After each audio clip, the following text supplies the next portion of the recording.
Through the streets of downtown Caracas, a crowd gathers around a courthouse. A black car, accompanied by an entourage, arrives at the place. The crowd shouts cheers for the man who gets out of that car, surrounded by security officers, and who, after some struggle, manages to enter the courthouse. But the person entering that courthouse was not just any defendant. He was the first head of state in the history of the Americas to be extradited, and the first in the history of Venezuela to face in person a trial before the so-called judicial power. Inside the courtroom, the justices, the full Supreme Court, the nation's prosecutors, journalists, and ordinary citizens are getting ready to listen. The defendants' arguments. They are about to witness a trial that, although little known, will shape the course of Venezuela up to the present day. Making use of the right to speak that has been granted to me by the court, I will allow myself to briefly present some points that I consider important in this process. These are aspects of the process that deserve to be considered not only for the purposes of the defense, but also for educational purposes, so that Venezuelan justice can continue to improve its procedures and reject degrading practices that make it lose its prestige, not only before national opinion, but also before world opinion.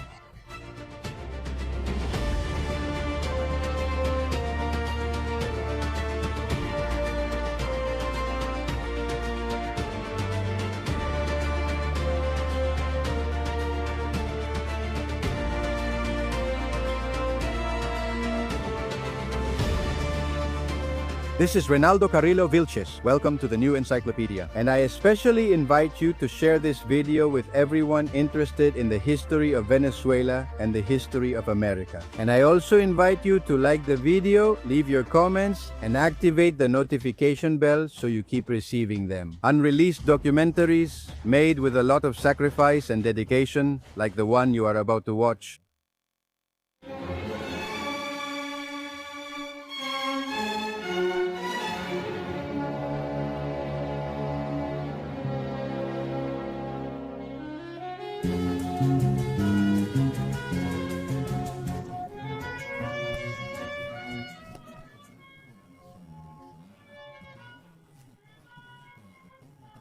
Continue interpreting it as quickly it doesn't dawn and in the episode. Political opening.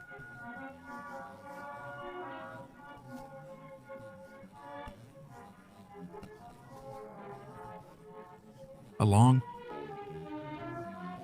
October of that year, 1945, an officer from a mountainous and austere town named Marcos Pérez Jiménez. After a military career in which he stood out with the highest grades of his generation, he jumped into the world of political power by leading a coup d'etat against President Medina Angarita. This introverted man, together with a new generation of officers, leads this conspiracy in alliance with a group of political leaders from the Acción Democrática party, a party that came from a mix of Marxist and liberal, socialist and nationalist ideas.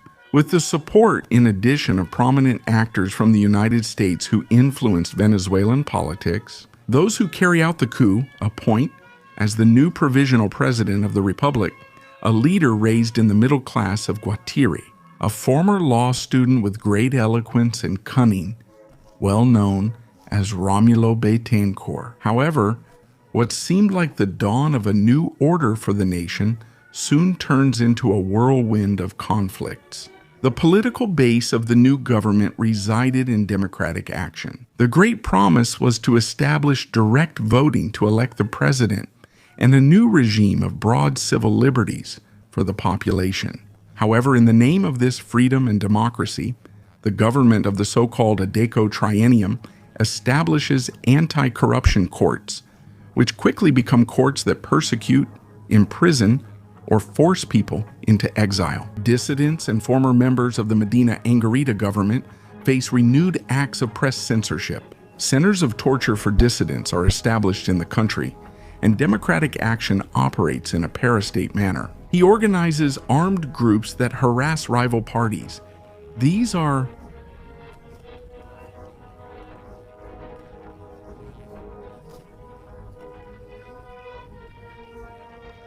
justice generates instability that blocks those paths and achieves the terrorism they have carried out. First, in a society that has become a group within society, which became a group of the white party in power, they decide to displace them in 1948 and take over. The greeting, Delco trend, colossal catalog of the period, and democratic tribute to the power of Y.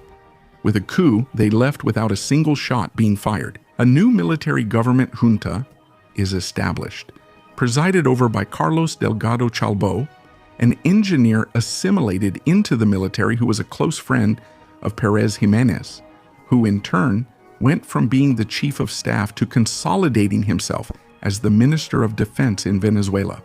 While many of the leaders of the White Party are forced into exile, other members of Acción Democrática, on the other hand, move on to armed clandestine struggle. And after a wave of attacks and actions against the government, the military junta manages to imprison or pacify a large part of this armed resistance. However, in 1950, an assassination shakes the core of the country when President Carlos Delgado Chalbo is killed. The following year, in 1951, elections are held amid a situation of uncertainty, but the high command surrounding the military junta made the decision. Pérez disregarded the results of this contest, something that Pérez Jiménez openly admits. Sometime later, with the argument that the winning party, which was URD, was nothing more than a facade, where the old Atticos and communists were who would repeat the experience of the Attico triennium of returning to power. With much of its dissent in exile imprisoned or controlled by national security, his period of government was marked by significant economic and industrial development, improvement in the living conditions of the population, efficient construction of a massive plan of public works, and a series of other achievements. In a framework of public order, citizen security, and strictness, a disaster for politics.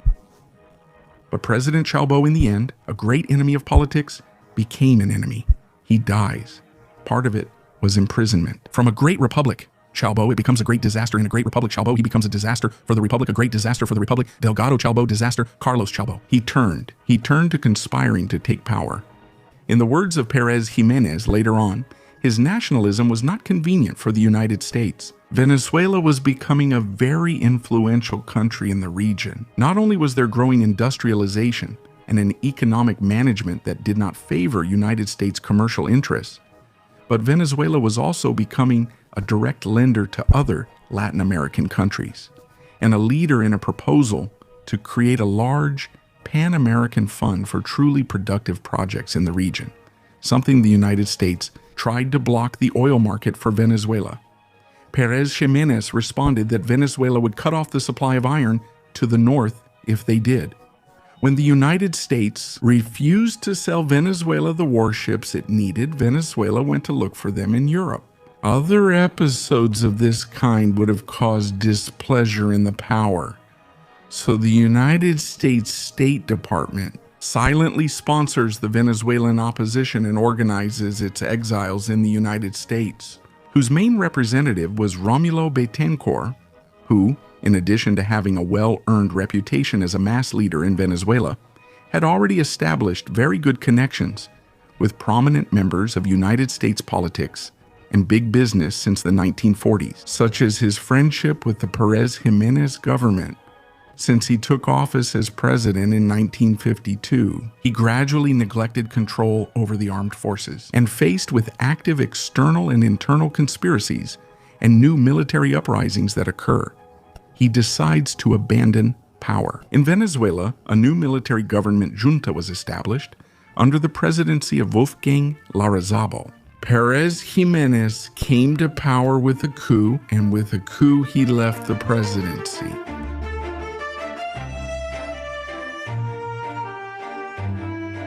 Pérez Jiménez left the country and, after a brief stay in the Dominican Republic, settled with his family in Miami in the United States.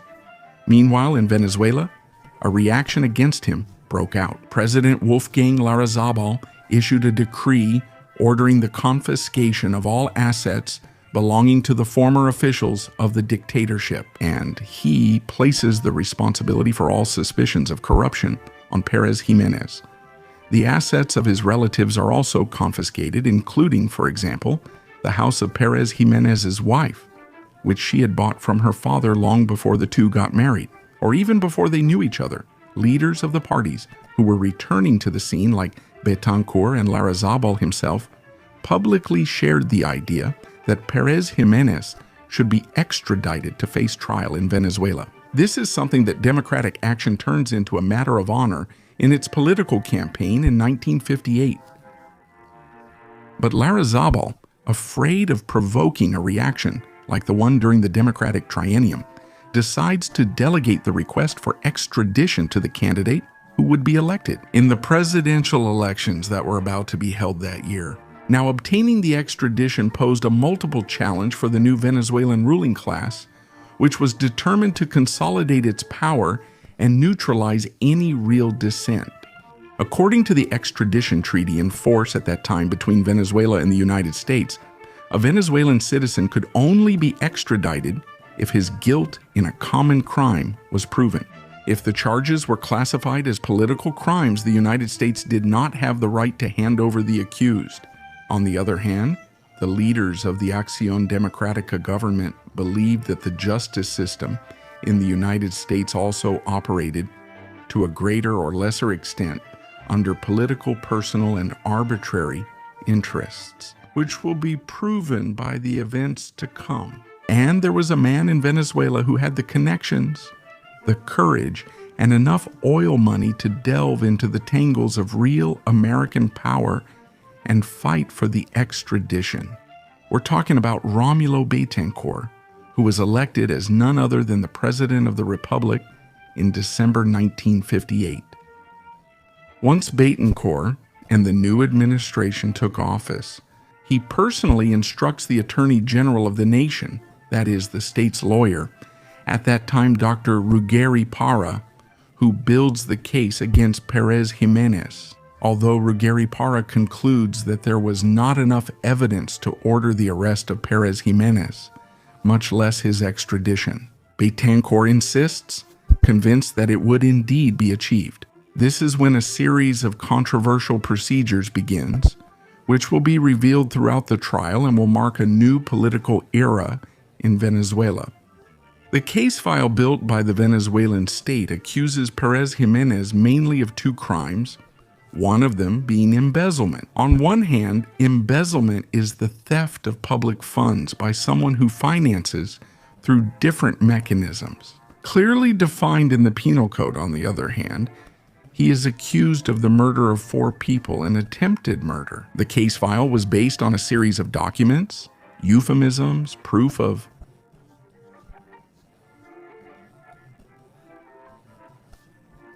witnesses to these crimes.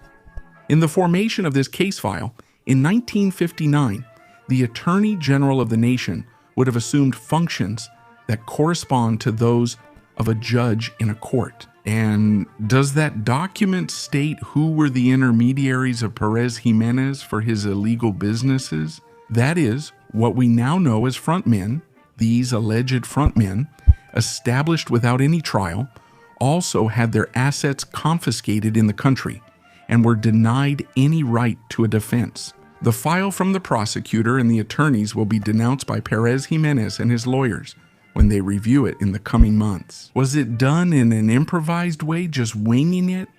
And among several examples they give of this, they show how. Among the alleged front men of Pérez Jiménez in that file is his father, who had died almost 40 years ago. When the trial against him was already underway in Venezuela in the mid-60s, Pérez Jiménez, in his long speeches before the judges and the attendees of the court, would point out several of these irregularities with a very particular sense of humor.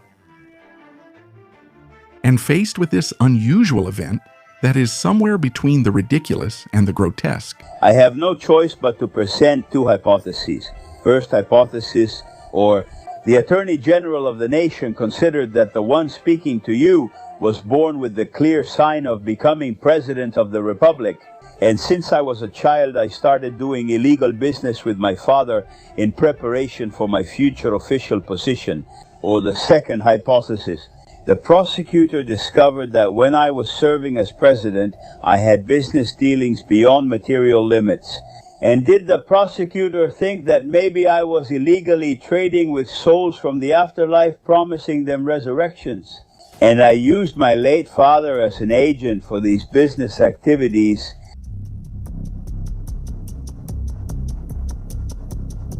But let's go back to the starting point before hearing the main arguments from each side. After the case file was created by the prosecutor in 1959, the next step in the criminal process took place 4 months after Betancourt took office, when the Attorney General of the Republic, named Dr. Antonio José Losada, presents the case against Marcos Pérez Jiménez to the Federal Court of Venezuela, which in 2 years will be renamed the Supreme Court of Justice. Following this, under procedures that lawyers described as outside the norm, the federal court issues an arrest warrant against citizen Marcos Pérez Jiménez, accusing him of alleged crimes of embezzlement, homicide, attempted homicide, and other crimes in which he is named as an accomplice. The Venezuelan state thus formally submits the extradition request to the United States.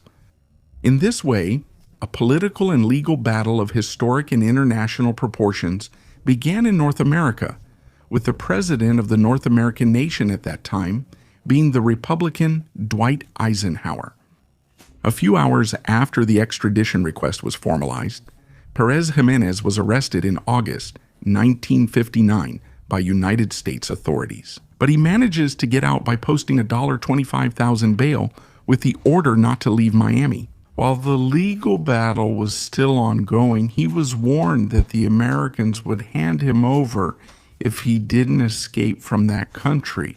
But Pérez Jiménez states that as a head of state, he shouldn't be running from one country to another, and that knowing he was innocent, he would face the United States justice system. Once the legal battle for his extradition began, the Venezuelan state hired the services of a prestigious international firm called Covington and Burling. Among the main partners of this firm was none other than Dean Acheson. Dean Acheson was the former Secretary of State from the previous administration. That is, a sort of foreign minister and close advisor to John F. Kennedy. Acheson. He was an influential figure in the decisions of the State Department.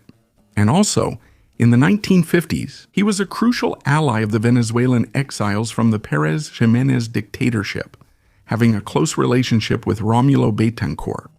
Although a United States judge had to determine whether the evidence presented against Pérez Jiménez showed signs of a crime, the final decision on extradition rested with the Secretary of State. So the Acción Democrática government launched a major deployment of economic and diplomatic resources for this purpose. Through the Venezuelan consul in Miami, Manuel Aristigueta, large amounts of money were spent on police officers who watched and followed Pérez Jiménez at all times. In Miami, money was spent on bribes to United States officials and on payments to American media and journalists to launch a media campaign against the former president. During the trial in Venezuela, years later in one of his speeches, Pérez Jiménez would say the following about this matter. In this process, it's important to teach about administrative ethics and the proper use of money. If this trial is supposed to dignify public administration and not just be a simple political revenge. An example of this is that while I'm being accused of embezzlement with a file full of errors and without any valid evidence, Mr. Manuel Aristigueta, the former Venezuelan consul in Miami, who was the one in charge of working tirelessly for my extradition, today has an open file in the comptroller's office with numerous solid pieces of evidence of embezzlement and misappropriation of public funds. But he has said, sir, the Venezuelan state has not done and will not do absolutely anything to him.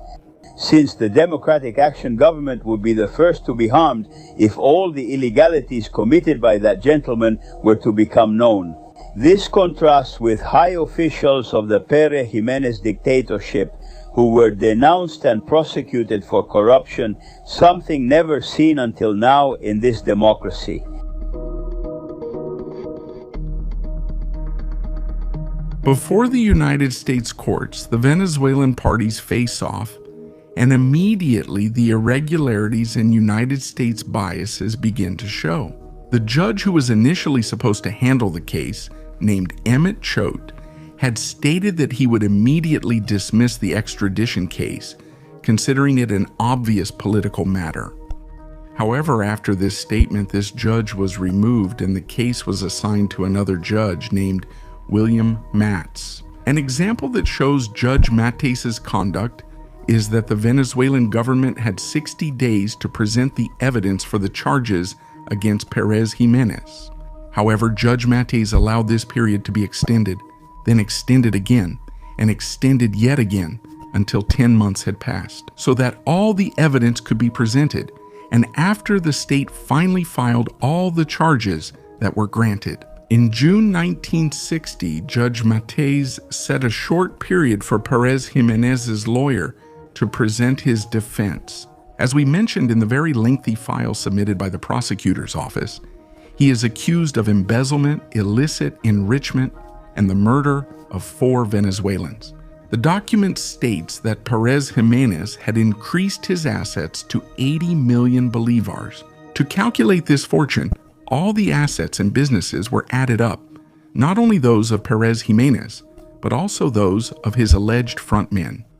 The Venezuelan state argues that Pérez Jiménez had enriched himself through various methods, such as collecting commissions in exchange for awarding inflated contracts, in construction, or in the sale of weapons.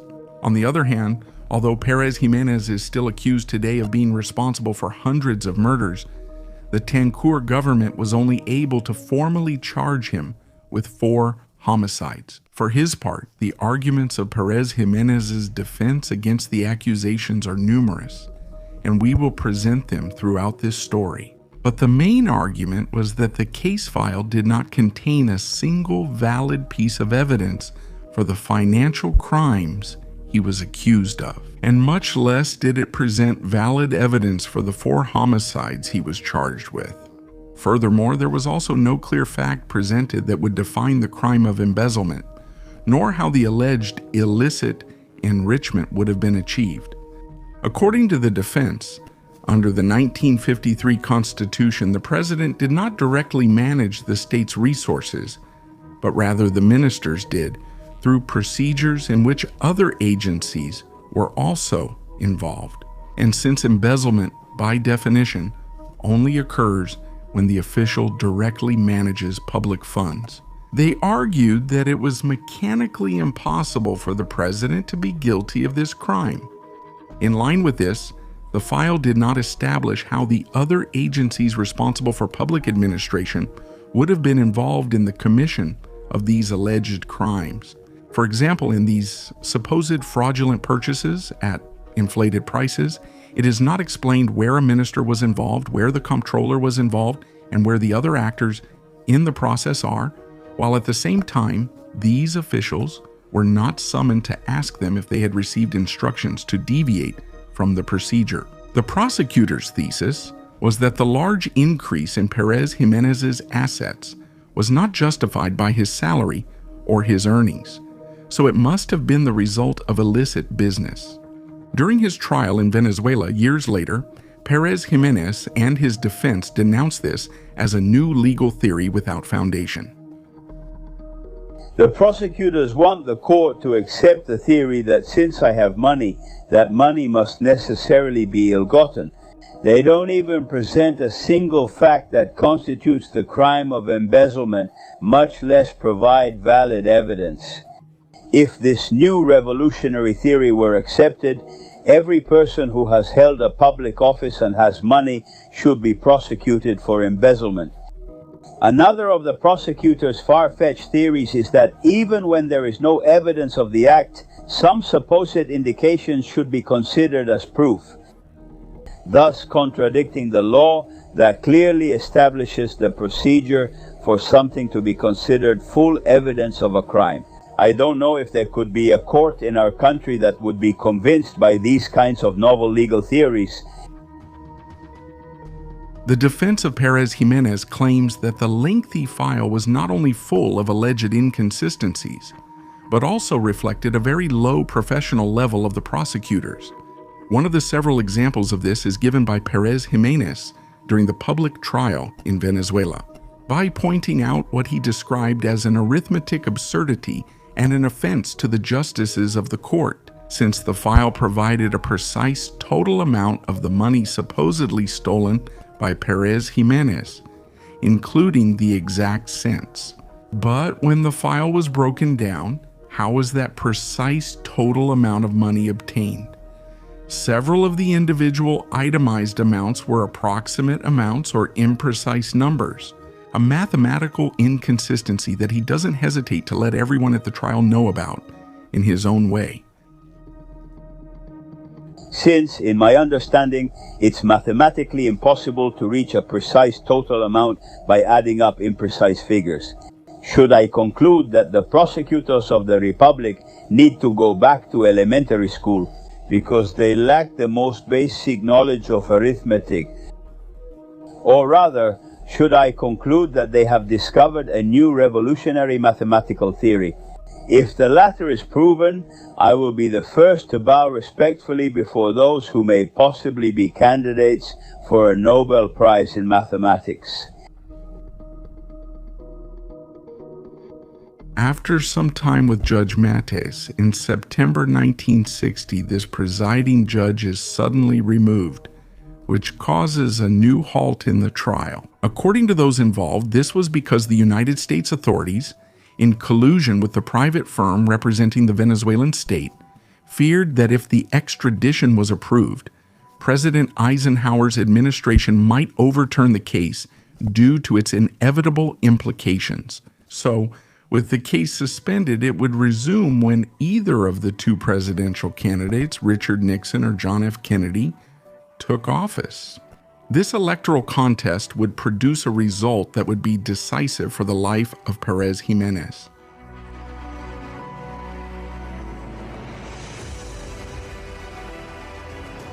The Democratic candidate John F. Kennedy is elected President of the United States, news that generates great expectations in Acción Democrática. And what about Betancourt? On one hand, Kennedy was very close to Dean Acheson, whom we mentioned earlier, who was a friend of Betancourt and was hired by him for this case. On the other hand, Kennedy implements a foreign policy that has Betancourt and Venezuela as a key ally. Finally, the appointment of the new head of the department was due. He was not elected by Congress, but handpicked by the president. And in the nation, which many consider a great model of separation of powers and judicial independence, the new president, John, appoints none other than his younger brother, Robert F. Kennedy, as the Attorney General of the nation. With Kennedy's inauguration in January 1961, the extradition trial resumes, and for the case, Judge William Whitehurst, 80 years old, is appointed. Pérez Jiménez testifies in the trial in Venezuela. Years later, that during these months, representatives of Robert Kennedy went to his residence. They told him that for about $900,000, the verdict would be in his favor, something that he and his family always refused. He also denounces how the prosecutors in Florida, who were officials of the executive branch, did not hide how they controlled the judges who were part of the judicial branch.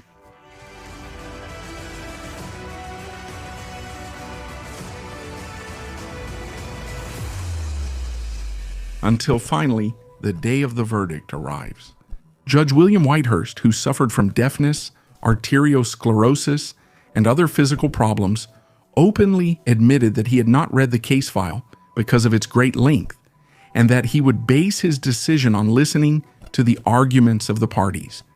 Pérez Jiménez would later point out that this case file, which he describes as an anthology of legal demagoguery, was made excessively long in order to hinder its proper review. Judge Whitehurst ruled in June 1961 that, on one hand, there was not enough evidence to extradite Pérez Jiménez on the charges of murder. However, the judge points out, on the other hand, that there is probable cause to believe that Pérez Jiménez was guilty of embezzlement through misappropriation of funds and receiving money in negotiable securities. After the judge's ruling, the weight of the final decision on whether to grant amnesty or hand over the former president to Venezuelan justice now rested on the shoulders of Dean Rusk, John F. Kennedy's Secretary of State.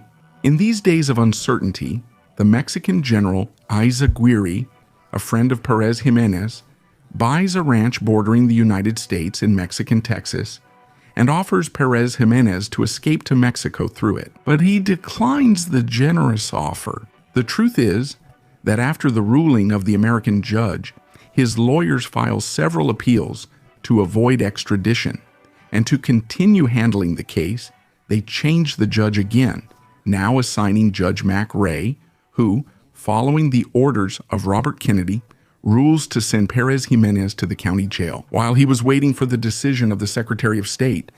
And in a new illegal act, the American justice system denies bail to the former president, a right enshrined in the United States for everyone except for capital crimes, which was not the case for Pérez Jiménez. And this denial of bail and all the previous irregularities would only be the prelude to a prison, which would mean one of the most scandalous and, at the same time, hidden episodes in the history of Hispanic American leaders and their relationship with the United States. Pérez Jiménez was arrested in December 1962 and taken to the Dade County Jail. Upon his arrival at the jail, he was beaten like any common criminal and placed in a cell measuring 3 meters by 2 meters wide. The light in the room was always on, and within a few months he lost 20 kilos due to the terrible condition of the food. In addition, he was regularly taken out and put into other cells with common prisoners, and he was constantly stripped naked for searches. At the trial, Pérez Jiménez, years later, detailed how the officers in charge of the prison were part of the network of Florida officials from the United States government, bribed by Venezuelan petrodollars. He also recounts how the judge's nephew, McRae, allegedly approached Pérez Jiménez's wife to offer to resolve the whole situation in exchange for $3 million. In the courts of Caracas, during his trial before the magistrates, Pérez Jiménez talks about his treatment in the United States. I state these things not to inspire anyone's compassion, as compassion offends me. I state these things to point out facts that are more damaging to the dignity of the Venezuelan people than to my own. And such treatment is also damaging to the dignity of all Latin Americans, because the Yankees undoubtedly believe that if someone who held the highest office in a Latin American country can be humiliated in such a way, what couldn't be done to the other citizens of those countries? During his imprisonment and while awaiting the decision on extradition, within the United States, prominent civil organizations are launching public campaigns for the freedom of Pérez Jiménez. The State Department receives around 600 letters per week requesting his amnesty. In the United States Congress, several congressmen publicly oppose his extradition. 24 Peruvian generals and leaders, such as General Juan Domingo Perón, send letters to Kennedy asking him not to extradite Pérez Jiménez. The former Venezuelan president had been held in the cell for 8 months. His wife and 2 daughters anxiously awaited the decision. Finally, in August 1963, they hear the news on the radio. Amid tears and cries, they hear that the Secretary of State had signed the extradition of Pérez Jiménez to Venezuela.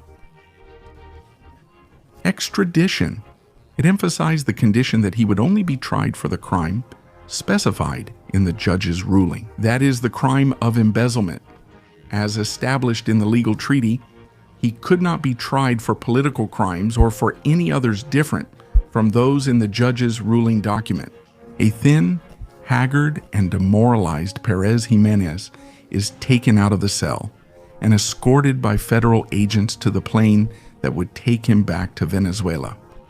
These 3 years of struggles and tribulations were the beginning of the trial he was about to face. In his homeland, a land where until very recently he was regarded as the supreme leader.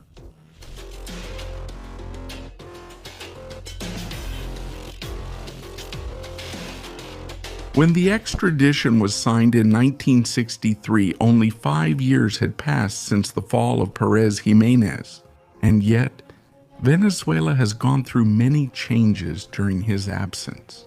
Along with the arrival of new civil liberties, since 1958, the climate of political and social conflict in the country has intensified. By 1960, Rómulo Betancourt suspends constitutional guarantees and in the following years suffers several failed coups.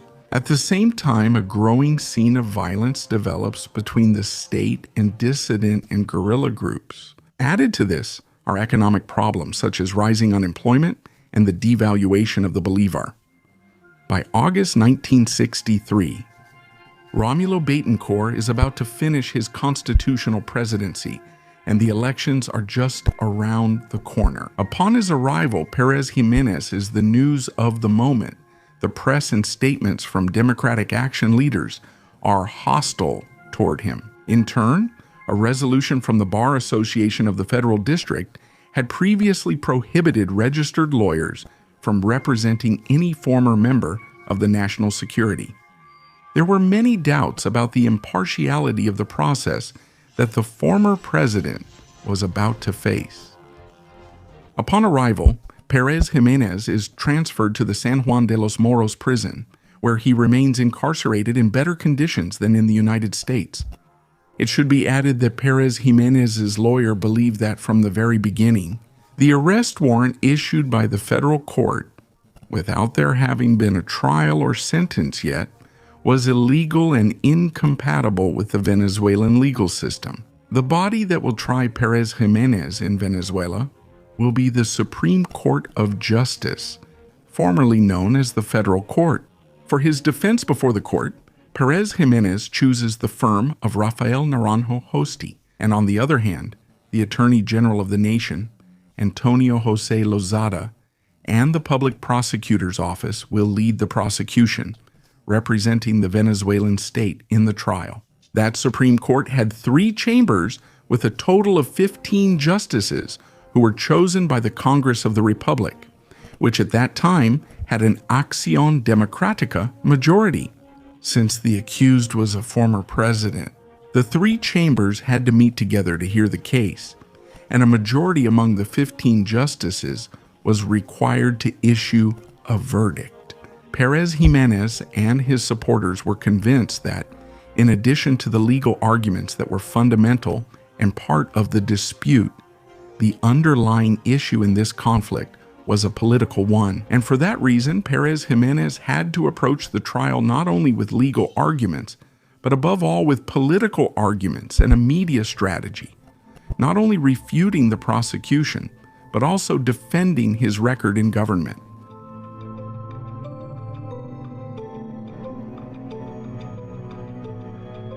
With the dispute now on Venezuelan soil, the prosecution largely resumed the charges and arguments that had been presented in the United States. According to the legal treaty, the Venezuelan state could only put Pérez Jiménez on trial for the crime of embezzlement. According to the prosecution, one of the mechanisms for committing these crimes was the collection of commissions for granting government contracts to national and international companies with inflated prices. Construction and purchase of weapons, then carrying out fraudulent operations with that money or hiding it abroad. For these crimes, the prosecution is requesting the Supreme Court of Justice to impose the maximum sentence of 13 years and 4 months in prison for Pérez Jiménez. As we mentioned, the prosecution based its accusations on a series of documents, such as transfers, sworn statements, as well as testimonies. An important part of the most incriminating documents, according to the prosecutors, was obtained from the famous briefcase forgotten by Pérez Jiménez in Venezuela. This briefcase has been the subject of numerous legends, and many well-meaning Venezuelans are convinced that, in the rush to escape, millions of dollars were forgotten there. It should be noted about this, first of all, that according to Pérez Jiménez and those involved in the matter, the briefcase was not forgotten, but rather taken, stolen by the officers in charge of guarding Pérez Jiménez's house in El Paraíso, while his family was heading to La Carlota airport. That briefcase contained uniforms, shoes, ordinary documents, and some bearer bonds that did not exceed a few tens of thousands of dollars.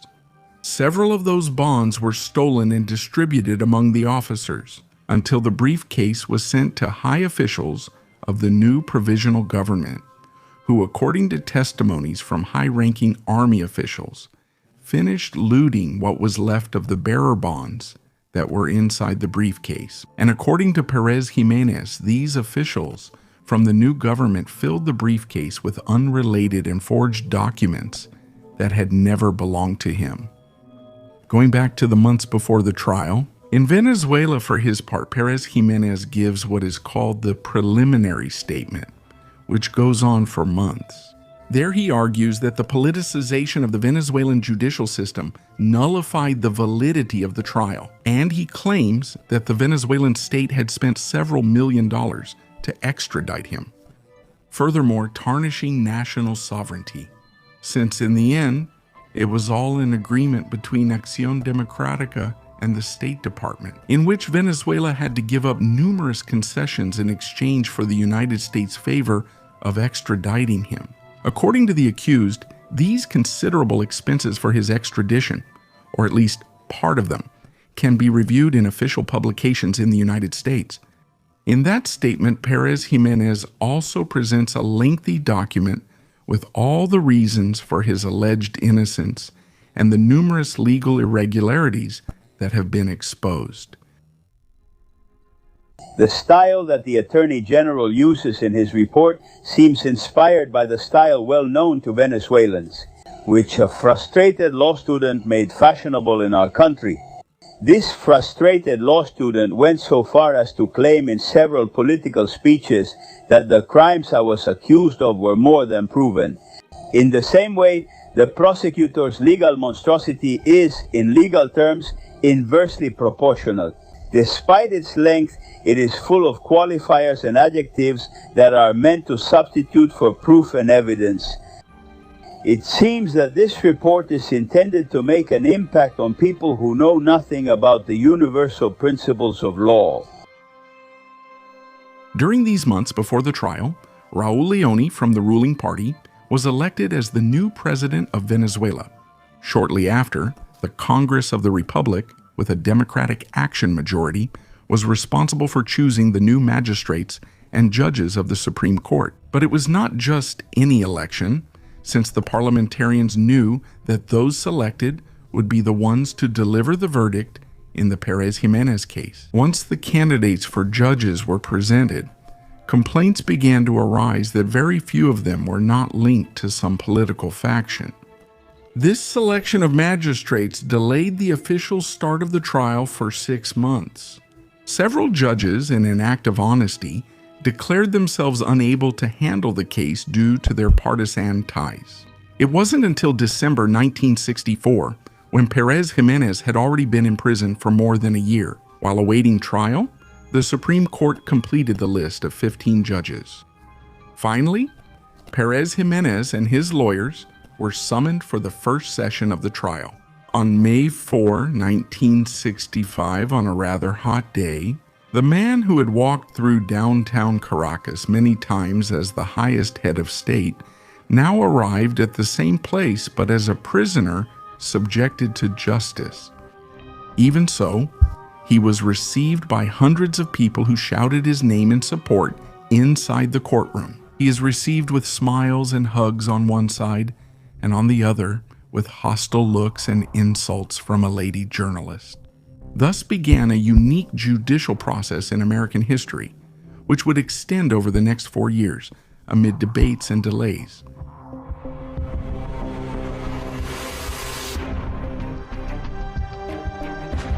Inside the courtroom, with his usual confidence and arrogance of someone who is convinced he is right, Pérez Jiménez makes the first statement in response to his charges in front of the judges, the 2 top prosecutors of the Republic, and a large audience. I am deeply surprised by the nature of the charges brought against me, and it's not that I'm surprised the prosecutors have accused me of embezzlement, a crime that according to the 1953 Constitution is technically impossible for the President of the Republic to commit while in office.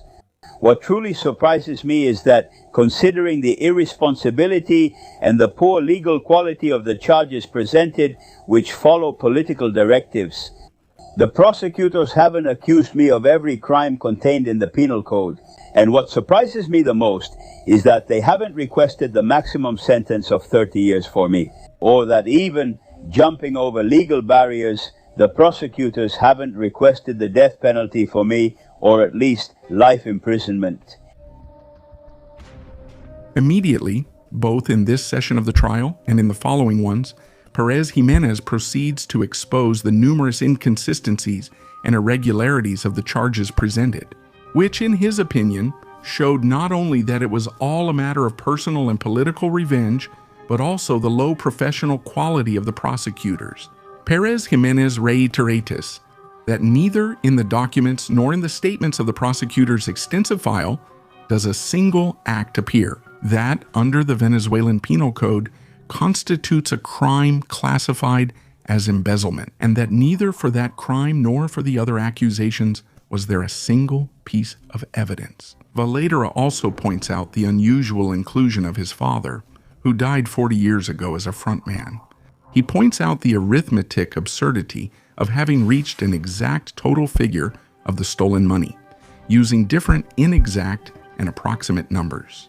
He repeatedly denounces the accuser's lack of military knowledge, since in the file they insinuated that the Minister of Defense could buy weapons. Like when you send someone to the store to buy something, when? The reality is that for every military acquisition, a long process was followed in which different technical bodies and command organizations of the armed forces were involved. However, the prosecutors don't even try to indicate which armed forces organizations and in what way they might have omitted or been complicit in an alleged fraudulent purchase with inflated prices. Nor were those who held those positions, which were clearly defined at the time, called to testify whether they had witnessed any criminal act regarding this matter. Let's suppose that the minister did receive a bribe to inflate the prices. Just as there is someone who was bribed, there is also a briber who also deserves a sanction, but strangely enough, it's as if that briber doesn't exist in the case file. And something even more unusual is that the company from which we allegedly bought the military equipment at an inflated price, which would be just as guilty of corruption. As the minister is still working with the Venezuelan government today, something that can't be explained if the goal here was to clean up public administration instead of going after a political opponent. Pérez Jiménez, in turn, denounces what he sees as very serious. And the thing is, the prosecutors would have committed the crime of treason, as defined in the Penal Code, for unnecessarily revealing information considered a military secret, which put the armed forces' position at risk in front of the country's enemies. On the other hand, during the trial, it became evident that several witnesses had been coerced or bribed to change their testimony. Such was the case of the Isa family, who owned some land that was allegedly sold to a supposed front man. About Pérez Jiménez, who, unlike what they testified in 1959 and 1967, stated that Pérez Jiménez had nothing to do with those transactions, and that their experience testifying at the Technical Judicial Police that year had been somewhat intimidating due to the delicate situation at the time In the case of cross-examination, David Isa points out, I quote, that there were some answers that were suggested. The same thing happened with the testimony of Beltran Blechenberg, who in 1959 testified that Pérez had received some commissions from the contracts with his company, but he refused to confirm this statement in 1967. He even said that he had been forced to make those statements by a lawyer who claimed to be from the Attorney General's office and by 5 other people. Pérez Jiménez insists in his statement that he hopes Venezuelan judges have read the entire case file, and he fears that if they haven't, they will simply go along with the decision brought to them by another judge or politician. As a result of some new maneuvers that Pérez Jiménez's lawyers are beginning to notice, they recall that according to the extradition treaty, Pérez Jiménez could not be tried for crimes other than the one that motivated the extradition, that is, the crime of embezzlement. However, as the trial progressed, the Venezuelan authorities began introducing new charges. In fact, on November 27, 1967, faced with the growing discredit the trial was receiving in national opinion, and with the former president already having spent 4 years in prison, which was actually making him more popular, the Attorney General, Antonio Lozada, declared to the press that if the Supreme Court of Justice ended up rejecting the prosecutor's accusation, in other words, if there was embezzlement, the court could state that instead there was extortion or illicit gain by an official, meaning a different type of crime, and apply a sentence based on that.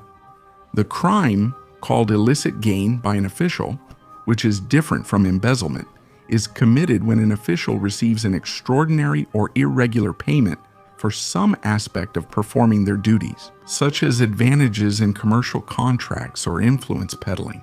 Although Pérez Jiménez could only legally be tried for embezzlement, and although, according to the defense, there would also not be solid evidence for this other crime of illicit gain by an official, the Attorney General announced this possible resolution to the press. It was also reported that the court did not allow Pérez Jiménez's defense to obtain documents from the Ministry of the Interior and the Ministry of Defense. These documents contained reports on how the purchases were made, in which he was accused of bribery and collecting commissions. A key aspect of this process is the question from back then: how did Pérez Jiménez manage to make his fortune and live in the mansion where he lived? Mentally. We neither affirm nor deny that Pérez Jiménez took advantage of his position of power for personal monetary gain. Is it appropriate and fair to present his version of the events? In response to the accusations in the trial, although the former president stated that it is the responsibility of the accusers to prove the criminal or illegal act, and that he has no obligation to account for how he built his fortune, Pérez Jiménez first asserts that the prosecutor's assumption is incorrect, that according to his salaries and earnings, he should not have more than about 300,000 bolívares. And to refute this, he goes on to explain the process to the court in detail, such as through financial investments in the stock market at an international level, operations that Pérez Jiménez had been carrying out continuously since his time as chief of the general staff back in the 1940s. Could these types of operations yield returns in just 1 year of thousands, tens of thousands, or even hundreds of thousands of bolívars? Legally and legitimately? Especially considering the strength of the bolívar back then. In turn, the argument that Pérez Jiménez gives in later interviews is that since he was a professor at the military academy as an officer, and he was already earning more than his colleagues, and especially later as chief of staff and then as minister of defense, before becoming president, he already had a good surplus of capital, which he then invested in various legal businesses. Then, as a member of the government junta and as president of the republic, he could have further increased his investments in areas such as real estate inside and outside Venezuela, or in various types of financial operations on the stock market, both national and international. And according to Pérez Jiménez himself, heads of state have their homes at the tip of a shotgun. That is, a president can very easily be offered legitimate, highly profitable business opportunities, or even gifts like a valuable piece of land that was given to him in Baruta when he held his first office. And at the time of arriving in Spain, when the bolivar was worth much more than the Spanish peseta, according to his version, he could have invested significant resources in real estate and other businesses that, in his own words, allowed him to triple his fortune in just a few decades. To make this point in the Venezuelan court during the trial, Pérez Jiménez compares his administration as president, which we will talk about later, with his personal management. During the government of the new national ideal, the nation achieved the highest administrative returns that Venezuela had ever seen in its history. If I was able to manage public administration in a highly beneficial way for the nation, why should I be denied the possibility that I could also manage my finances just as efficiently?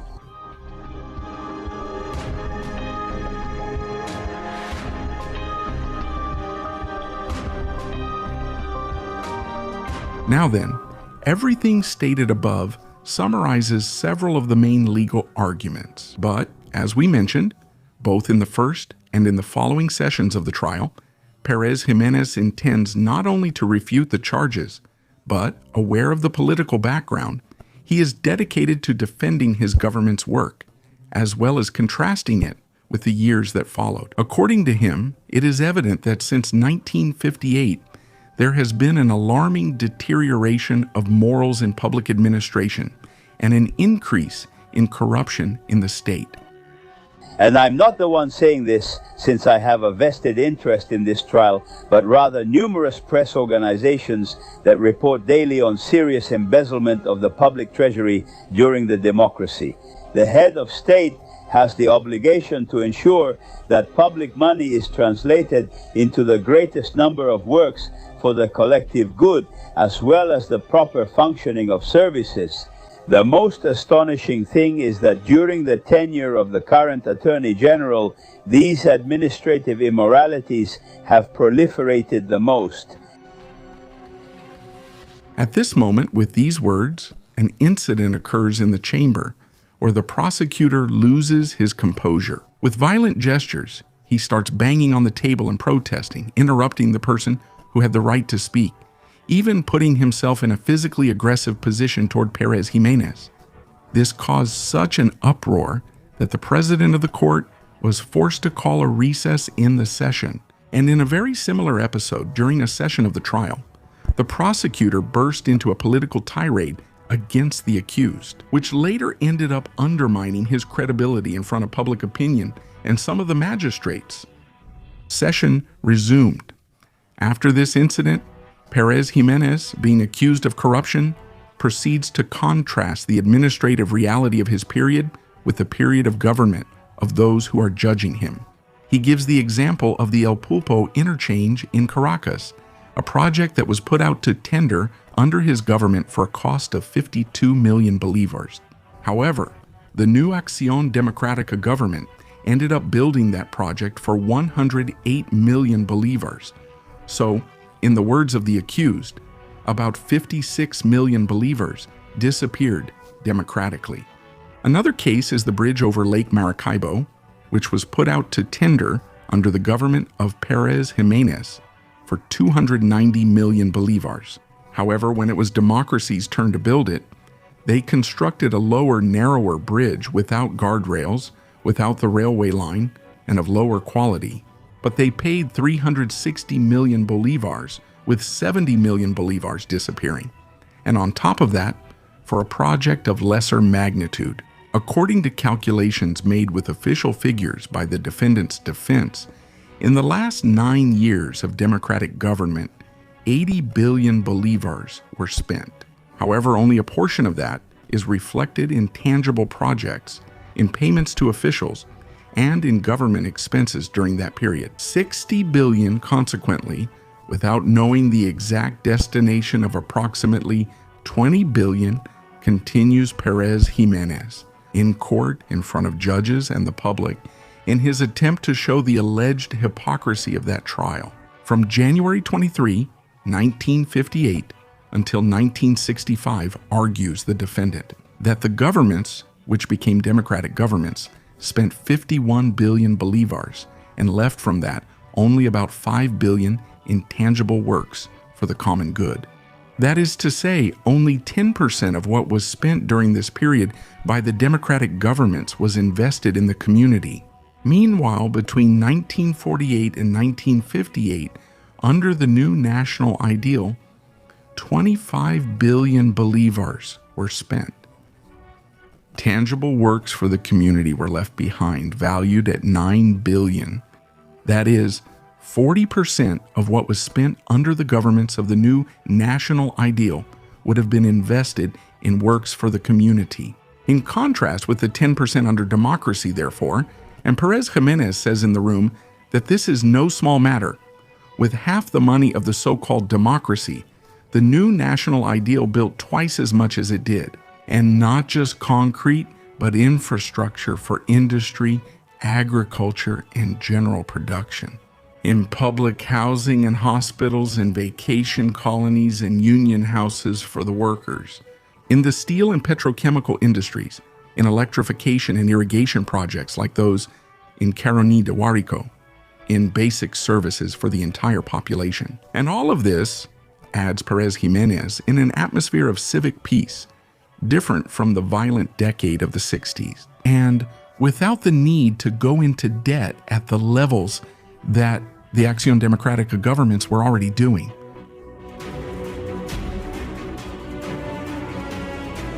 Pérez Jiménez, during the trial, points out by name and surname those who allegedly intervened to make this political vendetta happen. He names Dean Acheson, Nelson Rockefeller, John F. Kennedy, Pablo Ruggieri Parra, Enrique Tejera París, and others.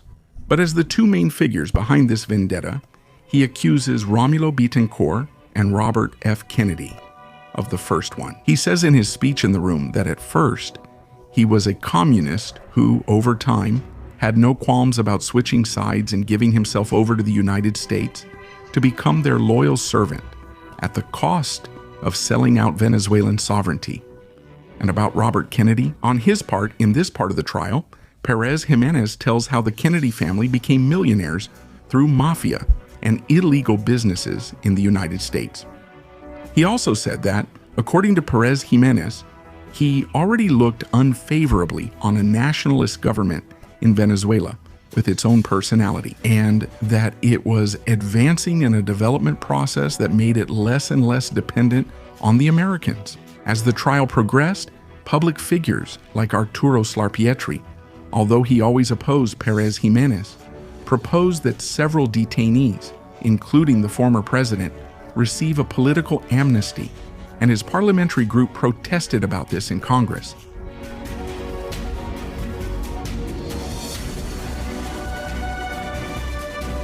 Once the defendant's hearings and the evidentiary period of the trial were concluded, after 5 years of delays, debates, and accusations, both sides' arguments had already been heard, and the trial moved to its final phase. The long-awaited verdict from the Supreme Court of Justice arrived on August 1, 1968, just a few months before the general elections. First, the simple majority of the Supreme Court determined that Pérez Jiménez did not commit a crime, embezzlement, or misappropriation, since he did not have direct custody of the public treasury. The hypothesis of using intermediaries or frontmen was also dismissed, since there was no clear evidence regarding this.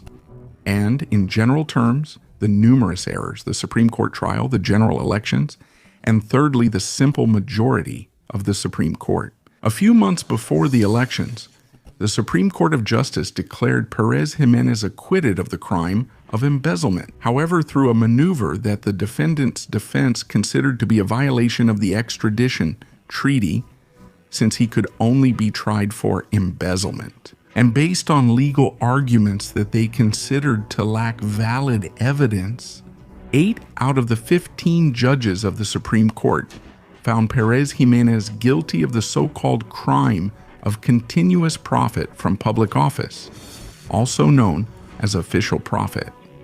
the crime that a year ago the Attorney General had predicted, or rather agreed upon, in the press. Consequently, the court sentences former President Marcos Pérez Jiménez to 4 years, 1 month, and 15 days in prison. But since the general had already spent more time than that in prison, he was released immediately, which means he served more time in prison than what the official sentence stated.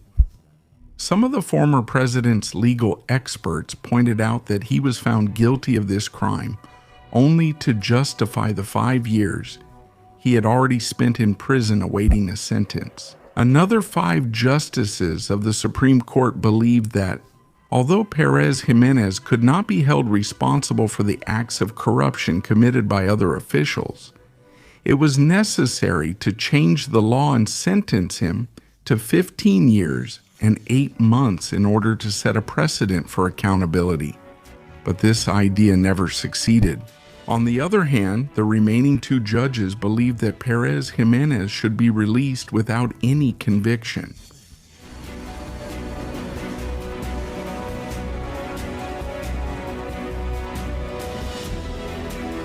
The trial against Pérez Jiménez quietly contributed to increasing his popularity. For many, after having lived through the so-called violent decade of the 60s, and what they perceived as a social, economic, and public administration decline, they saw in Pérez Jiménez the man the country needed once again. Seeing the favorable outlook, the followers of Pérez Jiménez founded the Nationalist Civic Crusade Party with the active support of the general. From prison, the party establishes itself in society as a political alternative to the two-party system and nominates several candidates for Congress in the 1968 general elections. Among them, Marcos Pérez Jiménez heads the list of candidates for the Senate for the federal district. Pérez Jiménez is released 3 months before this electoral contest, in 1968. In this scenario, the government of Raúl León tries several maneuvers to eliminate his candidacy, but does not succeed. When the election arrived, the performance of the Nationalist Civic Crusade in the parliamentary elections exceeded their expectations. With a very limited propaganda campaign, without a party apparatus, with a movement that had only been consolidated for a couple of years, and without Pérez Jiménez. Within the country, campaigning Civic Crusade gets 400,000 votes nationwide and captures 26%. Pérez Jiménez is the most voted for in the capital. This successful result at the polls grants the Nationalist Civic Crusade the right to 4 senators and 21 deputies, establishing itself as the 4th largest political force in Congress from a movement that was just being born. An essential fact to understand these victories is that the support for Pérez Jiménez did not come mainly from the middle or upper class, but from the lower classes. People from Caracas, who were the sector most affected by the problems of the capital. This political electoral phenomenon that Pérez Jiménez had become caused alarm among the leaders of the bipartisan regime. Do they see a real risk that Pérez Jiménez will launch a successful presidential candidacy in 1973? So, going against their principle that the popular vote is the main legitimizer of political work, democratic action, and other political sectors, politicians in the country begin a new process to remove the newly elected senator from the Venezuelan political scene. First, they seek to ensure that Pérez Jiménez does not return to Venezuela to take his seat in the Senate. The party argues before the electoral authorities that the general had not been registered as a voter and therefore was not eligible to run as a candidate. On the other hand, they launch a new public narrative which said the extradition order handed over to Pérez Jiménez stipulated that he could only be tried for common crimes. However, if he left the country after the trial and returned voluntarily, he could now be tried for any other crime. And based on a politically biased justice system, it was a more than credible threat. In fact, shortly after this, a family claiming to be victims of the Pérez Jiménez government initiated legal action against him. So if he returned to Venezuela, there was a good chance he would face a new political trial. So, faced with this threat, a somewhat disillusioned and tired Pérez Jiménez chose not to return to Venezuela to take up his position as senator. Despite this, the parliamentary delegation of the Nationalist Civic Crusade was paving the way for his presidential candidacy.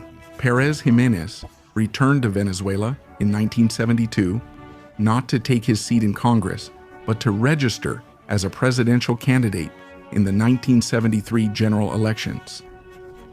What Pérez Jiménez and his close associates expected was that this would be the last time he would set foot on Venezuelan soil. The response from Democratic Action to his presidential candidacy came immediately. The White Party proposes a constitutional amendment in Congress to prohibit anyone convicted of corruption from holding public office. It was open and explicit that this constitutional amendment was aimed at disqualifying Pérez Jiménez. In the debate, Luis Herrera, Campins, and some independent politicians argue that even Pérez Jiménez should enjoy the rights of living in a democracy. But COPE and Acción Democrática reach an agreement to approve the amendment in Congress, amending the explicit constitution, and solely to politically annul the former president, the White Party, annul to definitively close the matter. Rafael Caldera's Minister of Foreign Affairs announces that Pérez Jiménez will be arrested if he sets foot in Venezuela again. With this alliance of the party system, the general's political career is buried forever, and he will spend the rest of his life in Spain until his death in 2001. It may seem inexplicable to many that a military man would make arguments based on the universal principles of law, while certain legal professionals stray from those laws and rules, trying to get the court to issue a verdict with the sole purpose of satisfying petty desires for political revenge. What then? Don't we, those of us participating in this trial, have the right to make ourselves heard? As if Venezuela were an underdeveloped country in terms of its institutions and the overall quality of its professionals.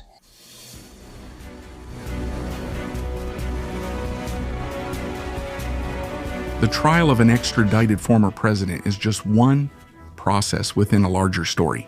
A process in a story that raised more questions than answers. What do we mean when we talk about independent justice?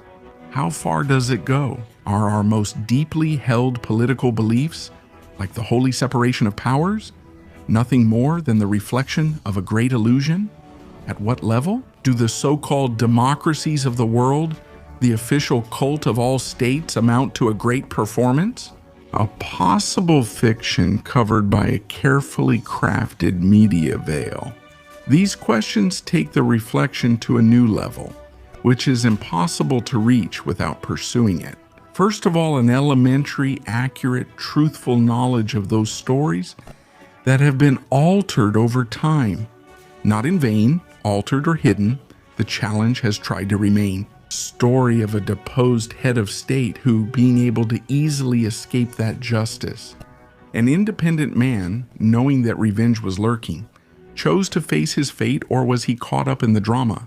A drama, according to him, necessary to reveal to Venezuelans the naked reality of a poorly told fiction.